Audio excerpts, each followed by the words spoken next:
Welcome, Ollie. How are you?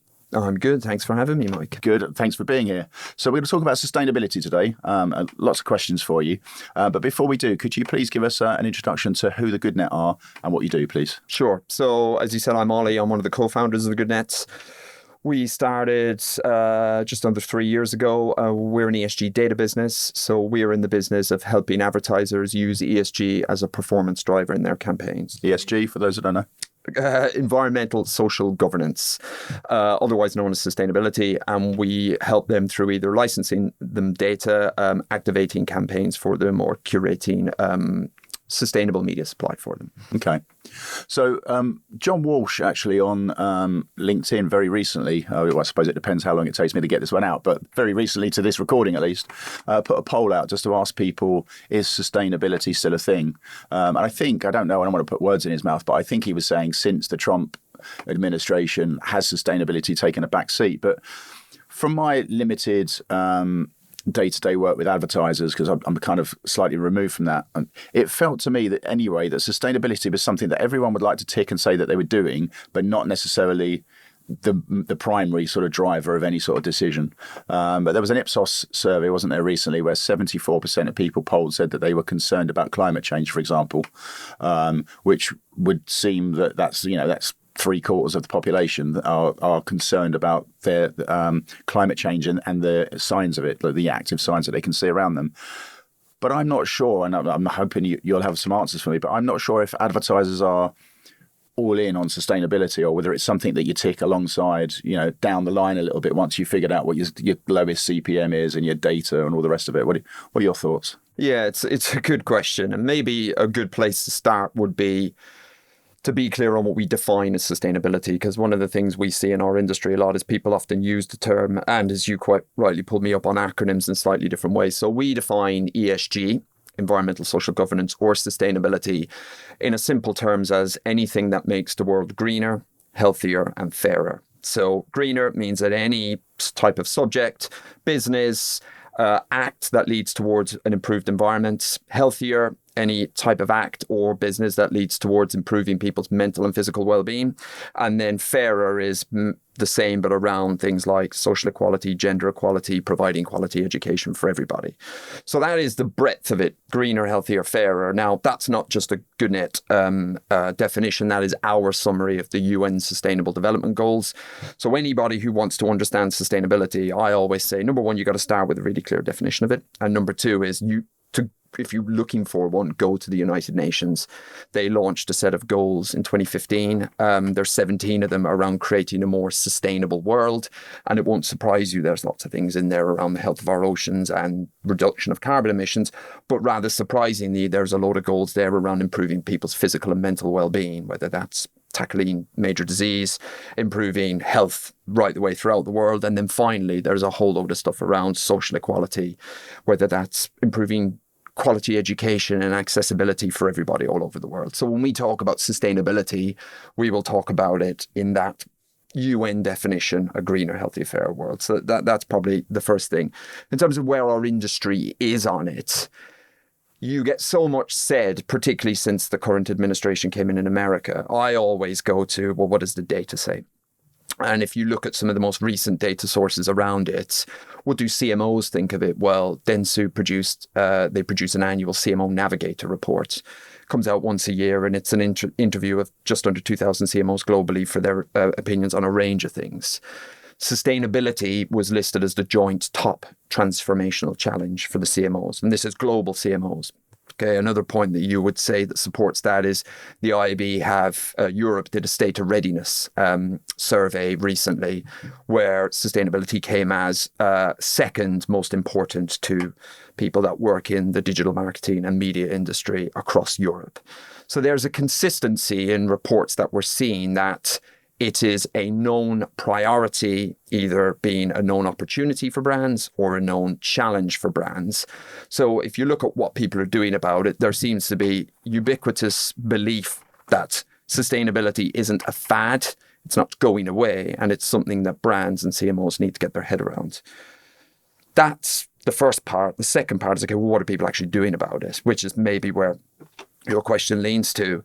And that same IAB State of Readiness study showed that only 22% of people who were surveyed say they have made meaningful progress in integrating sustainability into their marketing, media planning and buying. 36% said they have made some form of progress, but really the headline stat is roughly 1 in 5 people interviewed say they feel they have made meaningful progress. So I think a summary of where we are is ubiquitous understanding that sustainability isn't going away, is important, and is something that brands and marketers have to get their heads around. In terms of the progress being made, there's still some way to go for most brands. Okay. So, I mean, if you were to ask the CEO or the CFO within an organization, what is the function of marketing? They would probably say it's to sell more stuff, right? Primarily, that's the first thing. So it's interesting that you say, was it 72% of CMOs say it's one of the biggest challenges for their business is to integrate sustainability? It came joint top in the thing. So joint top, but 20-something% have actually made meaningful progress. Correct, yeah. So what is stopping the rest of that 50-odd% that think that it's really, really important but haven't actually made action yet? What's holding them back, do you think?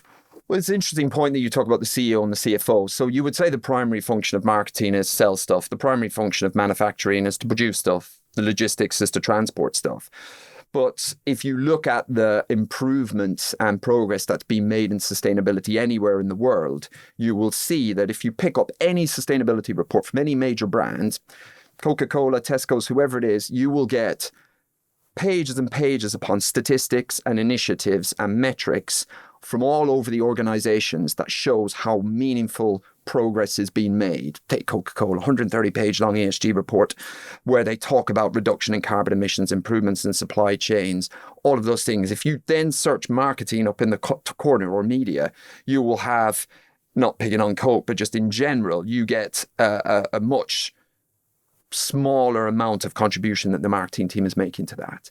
And if you consider that marketing is anything from 6 to 9% of a large company's cost base, its relative contribution towards these ESG goals, if you were to just purely look at it on the amount mentioned in the reports, would be somewhere less than around 1 or 2%.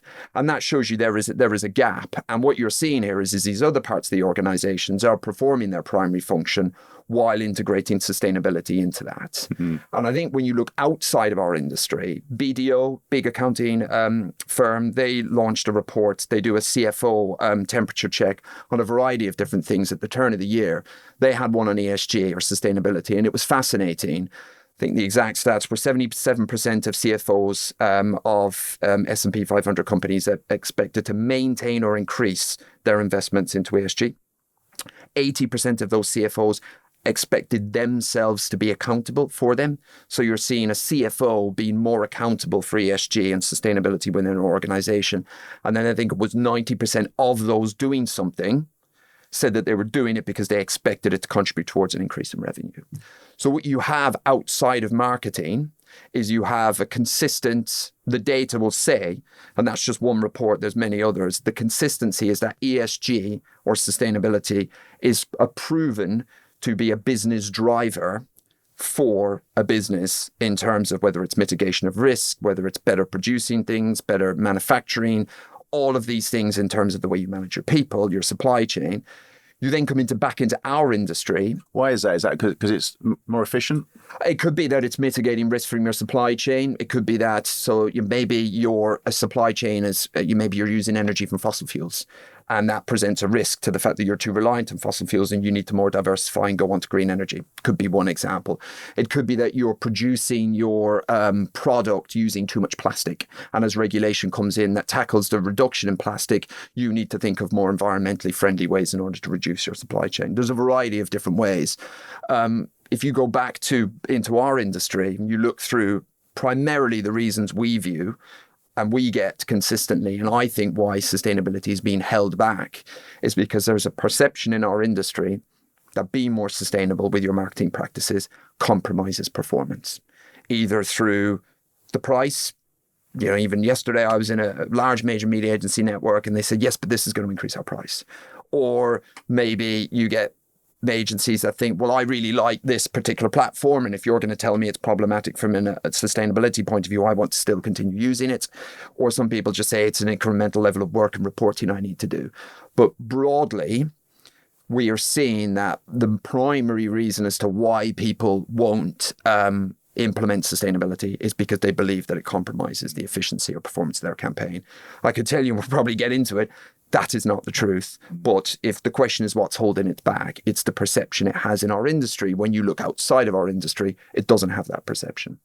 Yeah, I mean, I can see that anyone around a table would say, okay, if I'm increasing our level of sustainability while reducing or keeping costs the same, then yeah, all in. But if you're telling me that it's going to cost more, not so sure now, because ROI, the whole, we're here to sell stuff and we want to sell stuff as cost effectively as we can. Have you got any examples of companies that have actually taken their costs up in order to increase their sustainability? Most cases, we tend to deal with the kind of more immediate idea and how you can make your campaigns more efficient. So it's about the more efficient execution of your campaigns or application of your budgets. And that's what it is. And I think that the word, more broadly, we're seeing the language around sustainability change. We're seeing words like efficiency, terms like reduction of waste, now come in more as it terms of, and that means it's been much more framed as a business driver rather than a moral or an altruistic endeavor. And that's been seen across the board. When we sit down and talk to advertisers, we always start with the term ESG powered performance. And we will always say is we're in the business of helping you use sustainability as a driver for performance. So tell us what your main objectives are. And it's the same as any other digital media business will be, or data business will be looking at it, whether it's a performance metric like driving visits to your site, or whether it's more of a brand metric or an attention metric, whatever that is. We know that that is the ultimate hero and the reason why you're investing money into advertising on the internet. That is it. Then we will look through their ESG reports and we will look at other different metrics that are important to our organization. And we say, well, here is how we can improve the performance of your campaign while also showing you that your marketing spend contributes towards those. But at its basic level, it is about taking impressions or budget that gets executed on the internet using various data points that we can measure through our ad platform, and it helps them become more efficient. It helps them. We talk about the 3 C's. We talk about optimizing your campaign to better quality content. Now, that is content that is more responsible, that can cover a lot of those ESG goals I talked about, whether it's responsibly reporting on health and well-being, education, business, gender equality, climate change, any one of those things. That quality will in turn drive greater attention. It will then, greater attention, as you well know, will then drive greater business outcomes for you.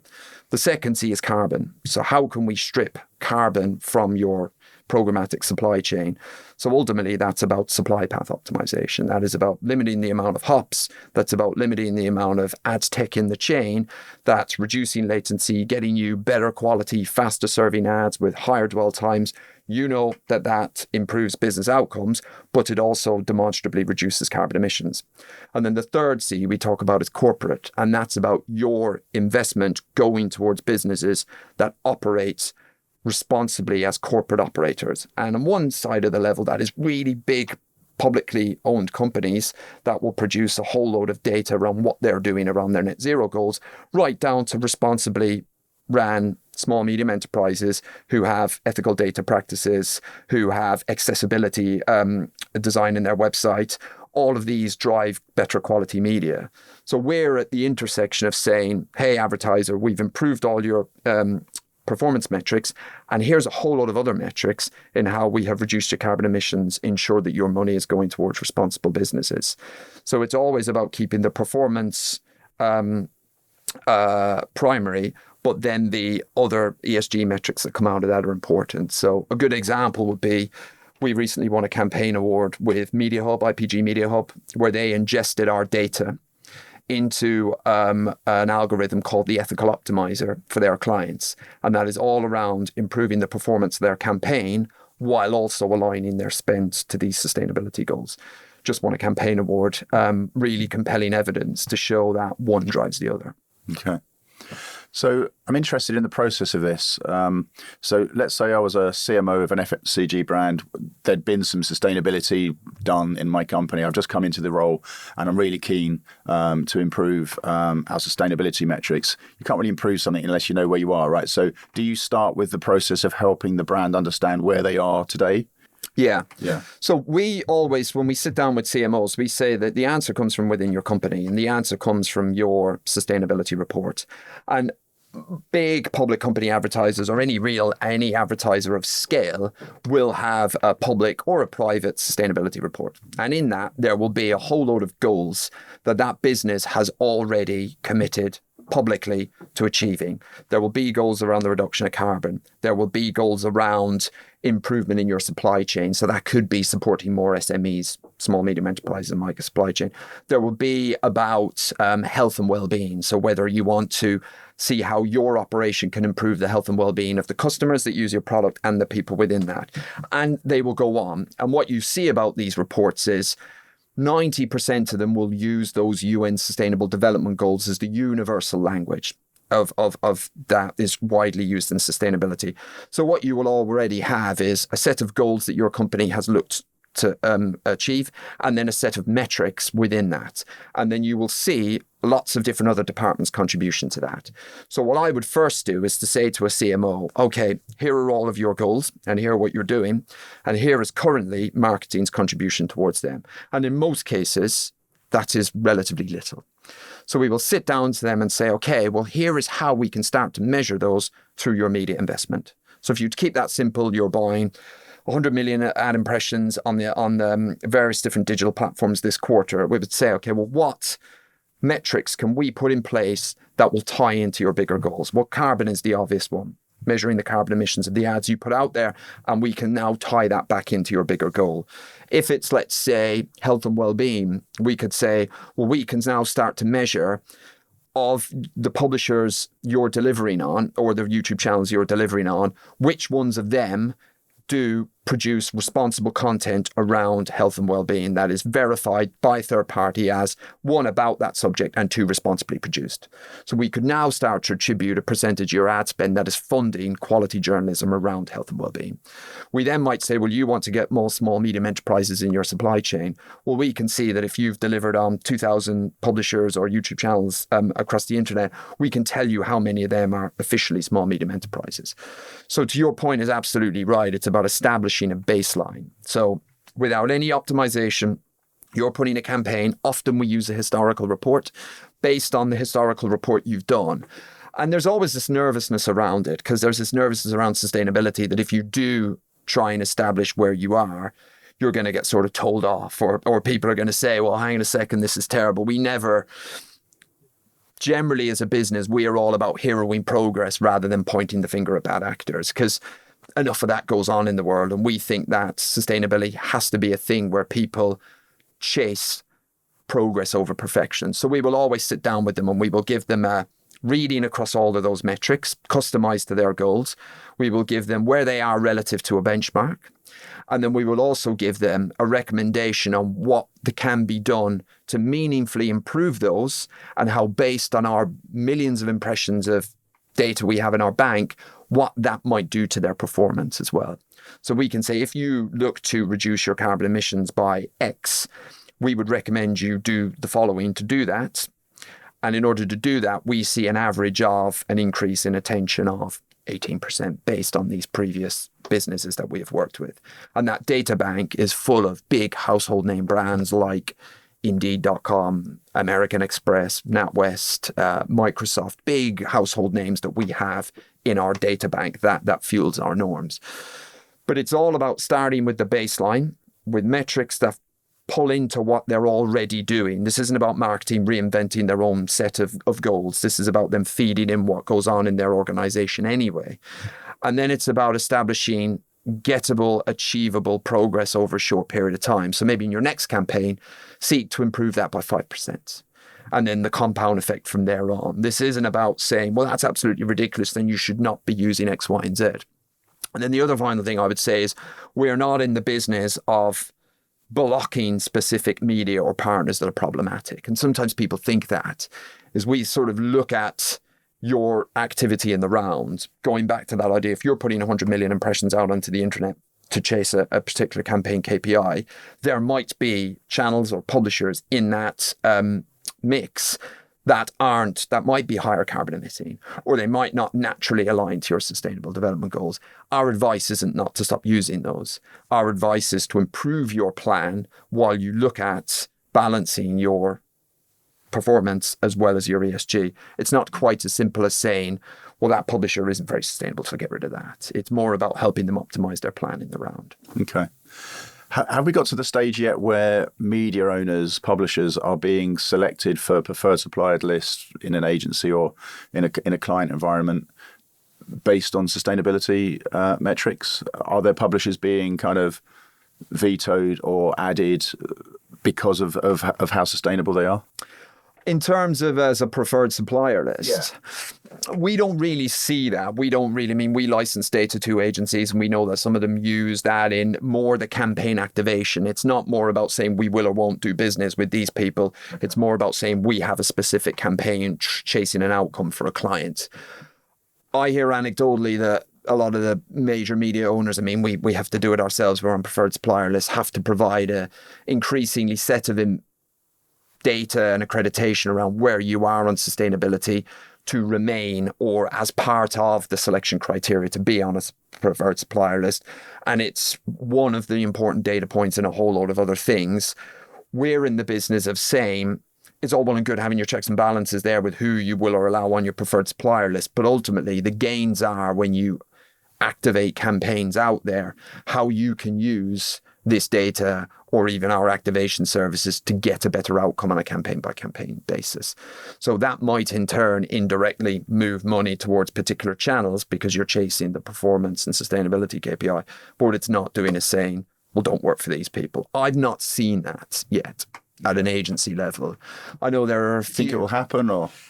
I think it will happen to those that make no meaningful progress. I think you're seeing it, ultimately everything rolls down from what advertisers want to do. It's increasingly becoming a bigger thing in pitch, media agency and creative agency pitch discussions. And I think those that aren't making any form of meaningful progress or can't demonstrably show either a set of metrics or a set of initiatives that show that they're taking it seriously, I think that you will then start to see those people face some difficult questions. Unless they're caught to a campaign, if they're not, and they're not making progress, then maybe they're going to struggle to get on the plan. You're seeing definitely clients like giffgaff are very public, great brands. They're very public about a responsible marketing manifesto they have, and that's more about them heroing and want to work with brands and media owners that are furthering and are particularly sort of best in class in this space. And they're quite upfront with that. They do a lot on the speaker circuit, and they have a public manifesto, and they name check particular companies that they want to support and are a fan of. I think it's more around the real drivers of the industry are doing it in that way. Now let's talk about programmatic and carbon for a moment. So there was a trend a number of years ago to buy a lot of open marketplace, real-time bidding in open marketplace, many thousands of ad calls to each one delivered, a lot of wasted energy, essentially.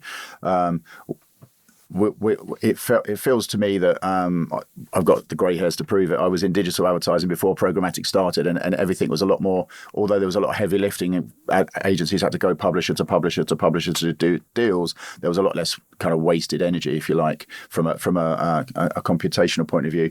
And then we got into the idea of chasing people around the internet, and so open marketplace, doesn't matter where they are, let's just find all of the ad calls, try and find the data, etc., etc. But it feels like we're coming back a little bit to a slightly more, well, I use the word curated, because curation's now all the rage, but like PMP's first was the first iteration of that. Instead of looking at everything, let's look at this inventory, and now we got curation coming in. Excuse me.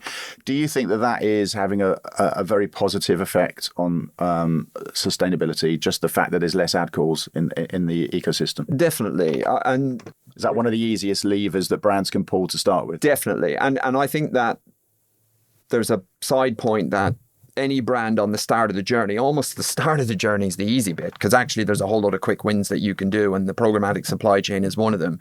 I think we're moving towards that form of programmatic buying, as you said, through to a number of reasons. Greater performance, brand suitability, brand safety, sustainability is one of those factors that is driving that. And that's completely it. And their curation platforms, or the SSPs, supply side platforms as they're known, I think have done a very good job. And I think that I think that was probably created as a way of optimizing the supply path and ultimately getting more money in working media, getting better efficiency, better performing ads, more money towards the higher quality media, and benefiting the entire programmatic industry from buy to sell in a variety of ways. I could be wrong. I don't think sustainability was a driver of that, but it goes back to that thing of efficiency. Is if you start to optimize and activate campaigns in that way, in a more efficient way, you are going to reduce your carbon emissions. And that's why, to those brands that haven't taken that step, there's probably 10 to 15% of relatively easy wins of reduction for an average brand in just the way in which, whether it's the curation of your supply list, the platforms that you're working in, only dealing with direct supply, whatever that might be, whatever lever you're pulling, that is going to do that. I think further down the line, you will face some more challenging trade-offs, but certainly quick wins. I would think that's great advice. That's probably the first place I would be looking if I was suddenly landed into a CMO's job. Yeah, for sure.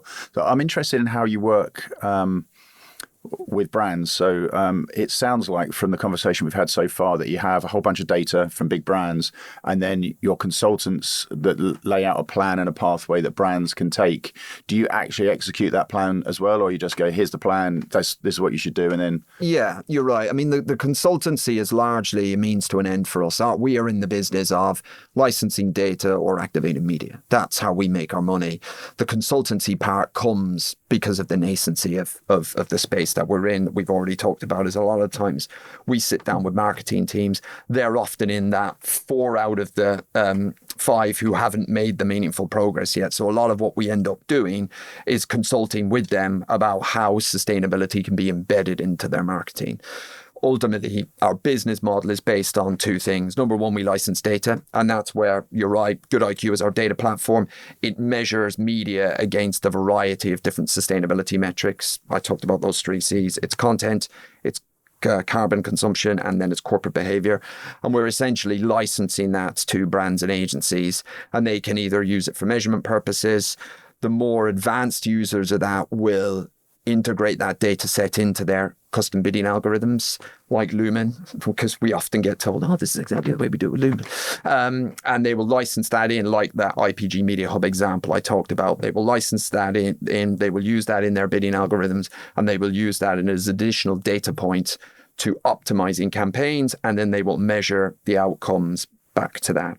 Or the other way is immediate activation, and that's where we are given a private marketplace deal ID, and we are doing the optimization in a curation platform, and then they activate budgets. We generally tend to find most people that speak to us say, we really want your data and we want to license your data and use it. But then the quickest way of them activating it is often they'll say, can we just test it with a PMP? And then often tends to be the way in which it's put live. The consultancy part for us, we're not in the business of consultancy fees. We see that as a way of educating people that would ultimately drive adoption of our product. But also, I think if you are in a purpose-led business, you generally have to be about systemic change in your industry. And we're also in the business of, there's other businesses in this space that operate similar to us. And I think the thing I've noticed about being in this part of the industry is there is generally a broad understanding that we're all trying to help each other out here, because if you have to be credible in sustainability, you have to be in favor of systemic change in your industry. And sometimes that isn't with your business, that's with someone else's. Okay. So you talked earlier about sustainability and performance as the 2 kind of key drivers of what you're trying to do with brands. Yeah. Is it sustainability first with performance a very close second, or is it performance first with sustainability a very close second, or are they both equal top? Performance first. Has to be. And that's because in an idealistic world, maybe that people would put them the same as on a par, or they would put sustainability ahead of that. I've not met a client yet and even some of the really forward-thinking ones in ESG or in sustainability, I've not met one yet that is willing to sacrifice performance for sustainability. And when we originally started our business, and I think it was rather indicative of the time, we started midway through 2022, it was coming out the back of COVID, purpose and brand purpose was a real thing. And it was like everybody was talking about broadly operating in a more responsible way. And that was very much a narrative for around a lot of the businesses that launched in and around that time, or maybe before that time. I think going into more difficult economic times, and we quickly found out 3 or 4 months into operation as a startup, no one's going to use us unless our primary objective is to move the needle in selling product or shifting brand perception. So quite quickly, we shifted our narrative to this is absolutely about performance first, but we talk about ESG powered performance. So we talk about using that as a driver for your campaign. And ultimately, if we can improve the performance of your campaign and we can show you a whole lot of metrics that you as a CMO can say, hey, if the last quarter, here is my meaningful contribution towards sustainability, then what's not to like? Good for your business, good for the planet. Exactly. The analogy we always say is the person in procurement whose job in a big multinational is to look after the energy contract for, I don't know, Amazon's warehouse. Their primary goal is to make sure that those lights light the warehouse, as in the fact that whether they do them on green energy or with certain bulbs or they're reducing the waste, or for all of those things are really, really important. But that's not worth it unless they're actually lighting that warehouse, to use one example. And that's very much the way in which we operate with our advertisers. Okay, cool. Been a fascinating conversation. I'm going to put you on the spot, if you don't mind. And what are 3 pieces of advice that you would give to any brand marketer that's looking to go on that journey or to increase their output on that journey? Number 1, start with your own company sustainability reports. The stats show that sustainability objectives or goals or initiatives within organizations are much more successful if they're part of the bigger corporate agenda. So start there. Your reports are public. If you're a private company, it might be private, but they're there. Start with them. Go down through those metrics. That's point number 1. Point number 2 is work with a business who is able to work with you on creating a media metric for that. Carbon's really, really simple and obvious, but look at other ways in which your media investment, whether it's the type of publishers you buy, the type of YouTube or CTV channels you buy, is supporting those other ones, whether it's around equality, education, health and well-being, any one of those, because there is ways in which you can prove that. Even your out of home, in the way that out of home funds public infrastructure, takes cars off roads, there are all ways in which you can tie your media investment back to those bigger goals. And then my final one would be, don't let perfection get in the way of progress. And what I mean by that is start measuring existing campaigns or even historical campaigns. Businesses like ours will often work with you under good grace to give you some sample insight on previous campaigns to help you establish a baseline. And then when you establish your baseline, look for small gains, reduction in carbon by 5%, an alignment of your spend towards maybe YouTube channels that increases the percentage of your spend in YouTube that aligns more with your goals by an increase of 2%. Do that small in a quarter and that compound effect. So look for the goals within your business. Think about the ways in which media can contribute towards those goals, and then don't let perfection get in the way of progress. Absolutely perfect. It sounds like you've gone through those before. You just come bang, bang, bang, done. Yeah. Probably too quickly. Sorry. Awesome. Ollie, really enjoyed the conversation. Thanks so much for coming in, and thanks for being on 6Rs podcast. Thanks for having me, Mike.